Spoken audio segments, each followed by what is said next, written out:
প্রবাসী টাকা কার? প্রবাসী একটা সেগমেন্ট, বাবা মা পরিবার সবার জন্য একটা আশা নিয়ে বিদেশে যান পরিবারকে ছেড়ে। তো তারা কিন্তু দেখা যায় যে 9 ঘন্টা, 10 ঘন্টা, 17 ঘন্টা, 16 ঘন্টা কাজ করছেন। এই যে তারা সারাদিনের এত পরিশ্রমের পর টাকার মেশিনের মতো শুধু আর্ন করে যাচ্ছেন, তাদের নিজেদের আরাম, আয়ের সুখ, পরিবারের সাথে যে একটা সম্পর্ক, এই পরিবারকে মিস করে প্রতিদিন মাথার ঘাম পায়ে ফেলে যে অর্থ উপার্জন করে টাকার মেশিনের মতো, এই অর্থ আসলে কার? উনাদের, উনার পরিবারের, নাকি আসলে কিভাবে তারা এর রিটার্নটা ওনারা পান? কথা বলবো এই বিষয়টা নিয়ে। আমি হুরায়রা শিশির, কাজ করছি সম্পর্ক এবং বিয়ে নিয়ে। কাজের এক্সপিরিয়েন্স থেকে আমার কন্টেন্ট গুলো তৈরি করা। ভালো লাগলে লাইক, কমেন্ট, শেয়ার করে স্প্রেড করতে পারেন বন্ধু মহলে। আর রেগুলার আমার কন্টেন্ট পেতে চাইলে ইউটিউব হুরায়রা শিশির চ্যানেল সাবস্ক্রাইব করে নিতে পারেন, টাইমলে আমার কন্টেন্ট গুলো পেয়ে যাবেন। এই যে একজন প্রবাসী হয়তো দেখা যায় যে এসএসসি, এইচএসসি অথবা আরো ছোট অথবা না পড়াশোনা করে কোনো না কোনো ভাবে একটা লিগালাইজেশন, এনআইডিটা হলো, তারপর দেশের বাইরে চলে যায় পরিবারের কথা ভেবে, একটা সময় ভালো থাকবে সেই কথাটা ভেবে। কিন্তু বিদেশে যাওয়ার পর যখন অর্থ উপার্জন করতে থাকেন এবং বাংলাদেশে বা তার দেশে যেখানে হোক না কেন পাঠাতে থাকেন, এই টাকাগুলো আসলে কোথায় যায়? কখনো কখনো বাবা মা, কখনো কখনো ভাই বোন, কখনো কখনো বোন, কখনো কখনো ওয়াইফ, কখনো কখনো ওয়াইফের পরিবার এই টাকাগুলো আসলে ম্যানেজ করেন। জমি কিনবেন, অথবা তার নিজের জন্য কিছু করবেন, পরিবারের কে কার কি লাগবে, অথবা তার বাচ্চার জন্য ভালো কিছু বানাচ্ছে, এই প্রতিশ্রুতিতে দেখা যায় যে প্রবাসী টাকা পাঠাচ্ছেন তার কাছে।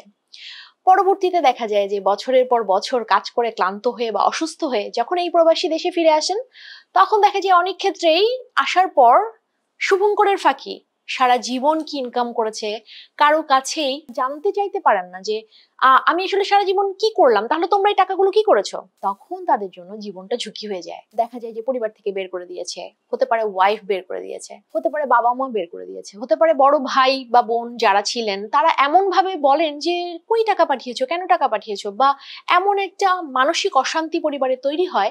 দেখা যায় যে সেই মানুষটা দিন শেষে এসে সেই পরিবারে থাকার মতো অবস্থা হচ্ছে না।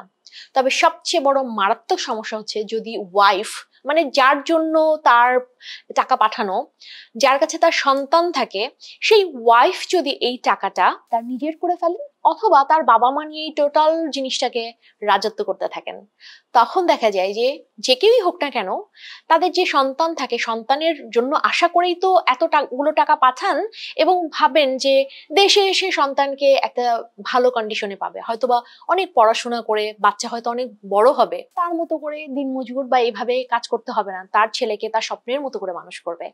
এইভাবে এই আশায়, এই প্রত্যাশায় ওয়াইফকে টাকা দিচ্ছেন বা তার বাবা মাকে টাকা দিচ্ছেন। তো দিন শেষে দেখা যায় যে বাচ্চার জন্য তাদের কাছ থেকে টাকা নিচ্ছে বা বাচ্চাকে যেই পরিমাণ টাকা দিচ্ছে বা টেক কেয়ার করছেন না, বাচ্চারা অনেক ক্ষেত্রেই উদ্ধত হচ্ছেন, অথবা বাচ্চারা অনেক ক্ষেত্রেই দেখা যায় যে বকে যাচ্ছে অথবা প্রপার গাইডেন্স পাচ্ছে না। স্কুলে যাচ্ছে, পড়াশোনা করছে, তারা কি আসলে সুস্থ মানসিকতা নিয়ে বেড়ে উঠছে কিনা, পরিবার আসলে এই মেকানিজমটা অনেক ক্ষেত্রেই বুঝে উঠতে পারে না। তখন দেখা যায় যে দিন শেষে যখন এই প্রবাসী দেশে ফিরে আসেন, না পায় একটা সন্তানের একটা সুন্দর ভবিষ্যৎ, না পায় সন্তানের সাথে কানেকশন, না পায় স্ত্রী অথবা তার পরিবারের মানুষগুলোর ভালোবাসা। দিন শেষে যারা প্রবাসী আছেন তাদের ফ্যামিলির আসলে বোঝা উচিত যে এই যে পরিবার থেকে একটা মানুষ দিনের পর দিন, বছরের পর বছর সবাইকে ছেড়ে রাত দিন 24 ঘন্টা কাজ করছে, এই অ্যাকাউন্টেবিলিটির জায়গাটাতে তারা আসলে কোথায় আছেন? অন্তত এই আন্ডারস্ট্যান্ডিংটা কিভাবে তৈরি করা যায় বলুন তো।